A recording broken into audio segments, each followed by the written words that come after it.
Assalamualaikum dan salam sejahtera.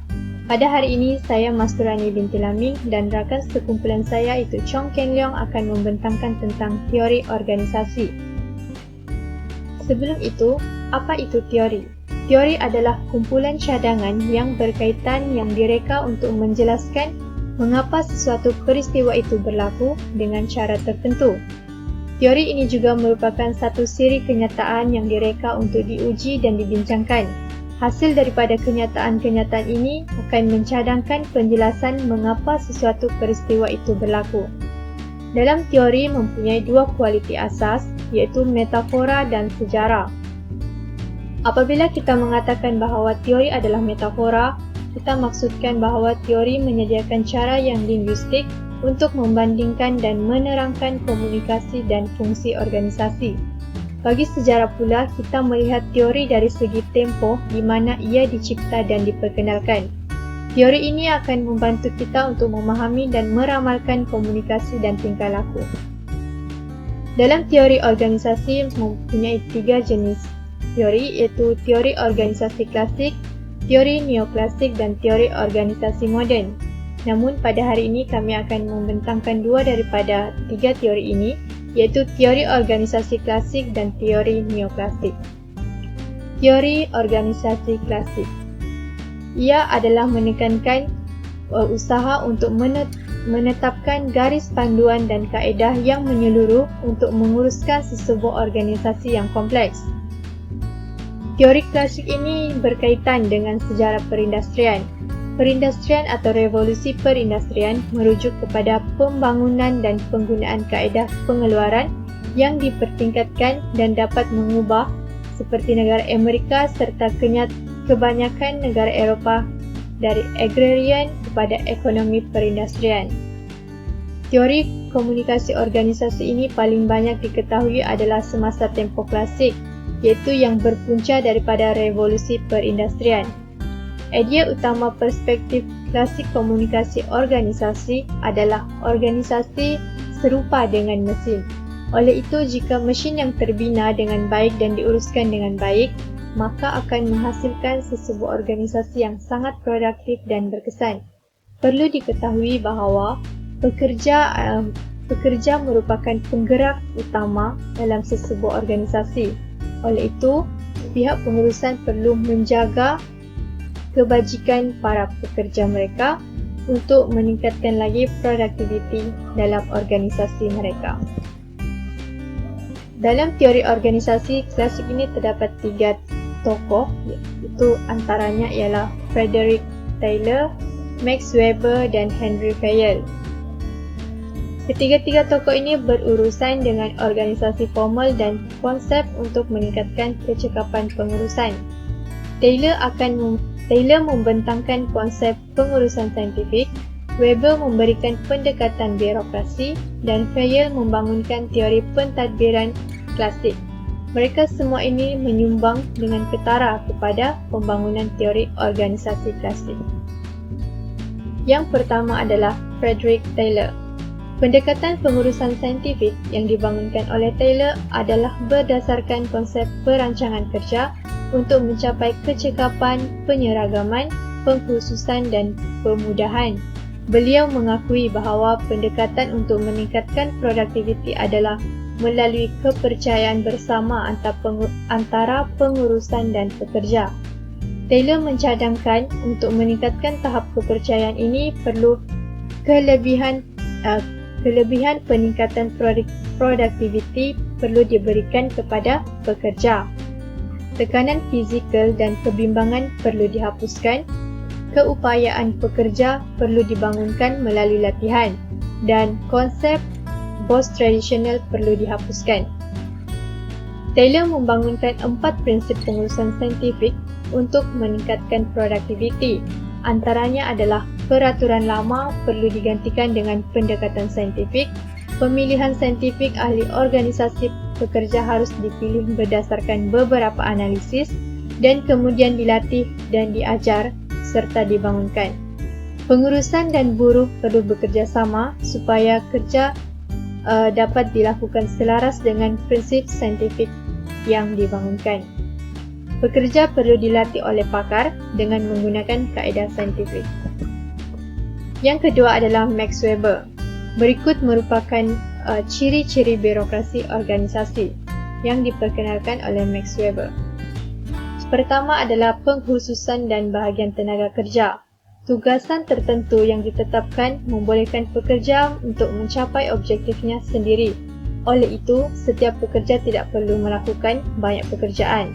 Ini akan membantu untuk mengurangkan latihan dan meningkatkan pengeluaran. Yang kedua adalah peraturan dan prosedur.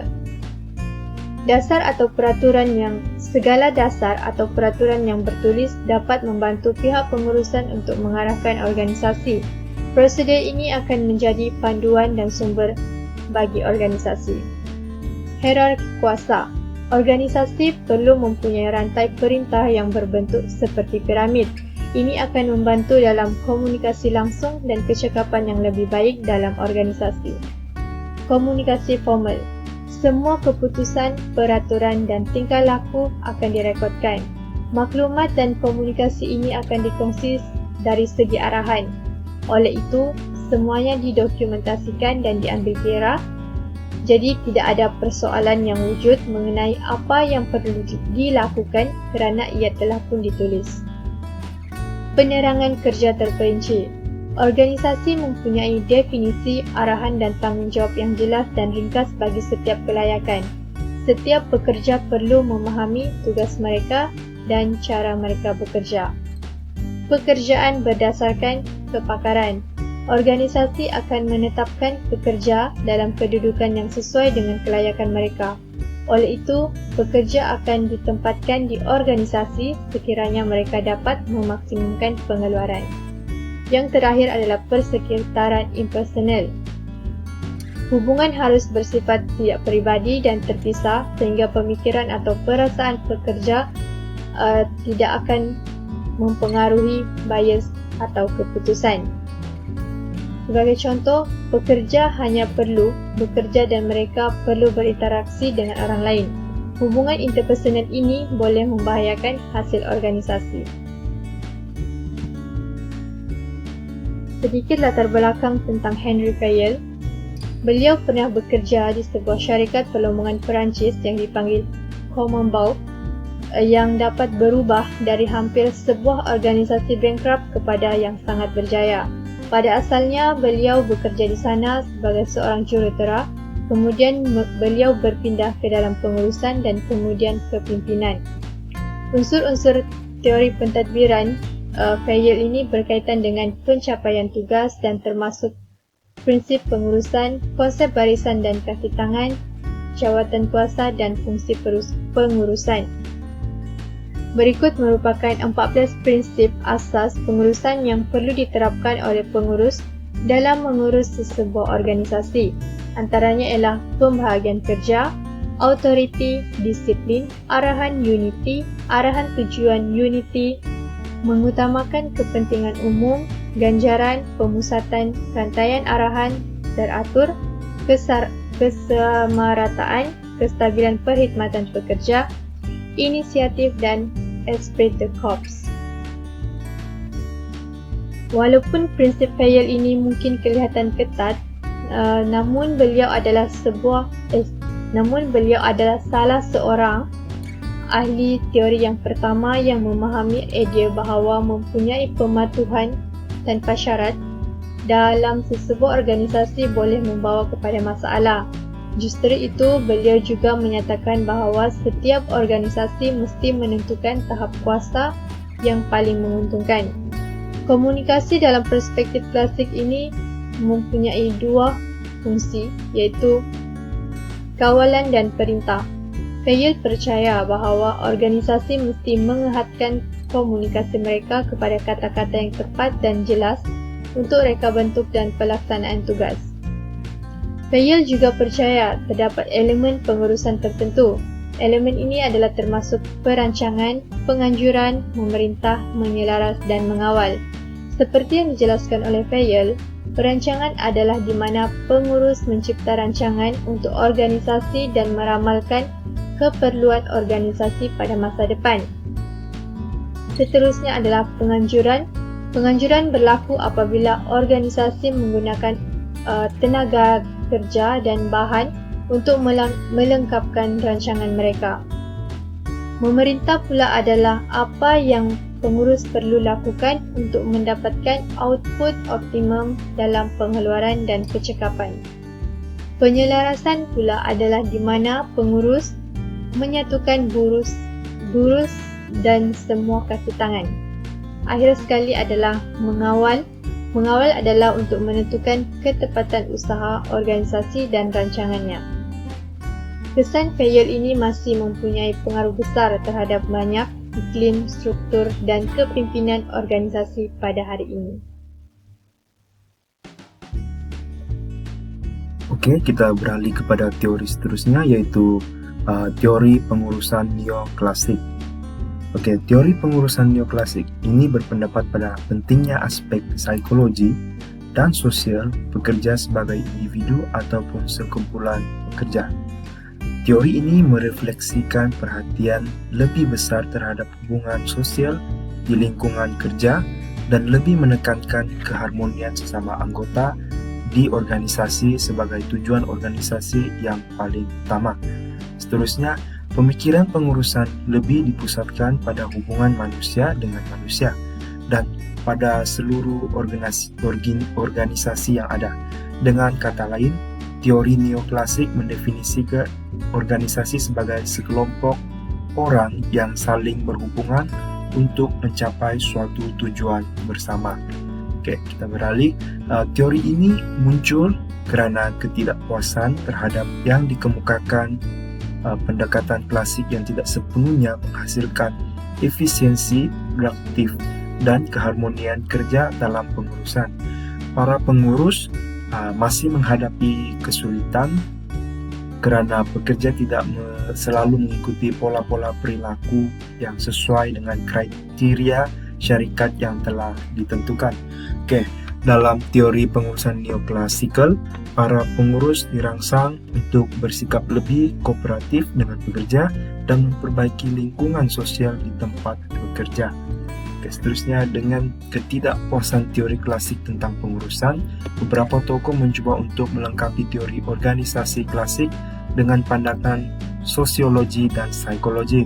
Di antaranya ialah Elton Mayo pada tahun 1880 sehingga 1949 menarik kesimpulan bahawa untuk menciptakan hubungan di antara manusia yang baik, pengurus harus faham mengapa pekerja bertindak seperti yang mereka lakukan dan faktor-faktor sosial dan psikologi apa yang memotivasi mereka. Dan seterusnya ialah Mary Parker Follett pada tahun 1868 sehingga 1933 beranggapan bahawa para pengurus bertanggung jawab dalam memotivasi para pekerja mereka untuk mengupayakan tujuan-tujuan keorganisasian secara bersemangat dan bukan sekadar untuk memenuhi perintah. Dan juga seterusnya ialah Kurt Lewin pada tahun 1890 sehingga 1947 mempelajari dampak berbagai macam type kepimpinan yang mana para manajer atau pengurus harus mampu bekerja dengan dan pemimpin kelompok-kelompok kerja. Chester 1 dan Bernard 1886-1961 menganjurkan pelatihan karyawan atau pekerja, proses-proses kelompok dan hubungan manajemen yang memajukan kerjasama antara para pekerja dengan para supervisor mereka. Dan seterusnya, tokoh teori pengurusan lain mengembangkan kritikan Mayo terhadap model klasik dan mengembangkan unsur-unsur pendekatan pengurusan neoklasik. Dalam ini yang mengatakan bahawa manusia bukan robot. Tak kira sebagaimana logiknya anda menyusun organisasi, tingkah laku manusia boleh mengganggu. Dan seterusnya, pembahagian pekerja yang kaku mengasingkan kerja, terutamanya pekerja yang ditugaskan untuk pekerjaan yang tidak signifikan. Pendekatan klasik kelihatan cekap di atas kertas, tetapi praktiknya kurang berkesan. Kuasa pengurus sebahagiannya bergantung pada kemahiran peribadinya. ia tidak dapat dikurangkan menjadi nisbah universal seperti satu pengurus dapat menangani 10 orang, dan seterusnya. Pekerja dan pengurus individu mempunyai matlamat. Mereka mungkin tidak sama dengan matlamat organisasi. Dan yang terakhir, komunikasi itu penting. Jalur komunikasi harus terbuka dan diketahui oleh semua orang, dan mereka harus secepat dan searah mungkin. Kebaikan teori ini kepada organisasi ialah pertama, melahirkan pekerja dan majikan yang lebih harmoni. Seterusnya, melalui prestasi, kebolehan individu merupakan peramal prestasi kerja yang tidak sempurna, walaupun mereka memberi sedikit petunjuk dari potensi fisikal dan mental individu. Jumlah yang dihasilkan sangat dipengaruhi oleh faktor sosial, dan seterusnya mempengaruhi cara pekerja melaksanakan arahan. Para penyelidik Hawthorne menemui kehidupan berkumpulan di antara pekerja. Kajian juga menunjukkan bahwa hubungan yang dibina oleh penyelia dengan pekerja cenderung mempengaruhi cara pekerja melaksanakan arahan. Dan yang seterusnya, norma kumpulan kerja mempengaruhi productivity. Penyelidik Hawthorne bukanlah yang pertama mengenali karya itu. Kumpulan cenderung mencapai norma-norma apa yang dimaksudkan dengan pekerja yang adil. Dan ini merupakan rujukan yang kami dapat. Sekian dan terima kasih.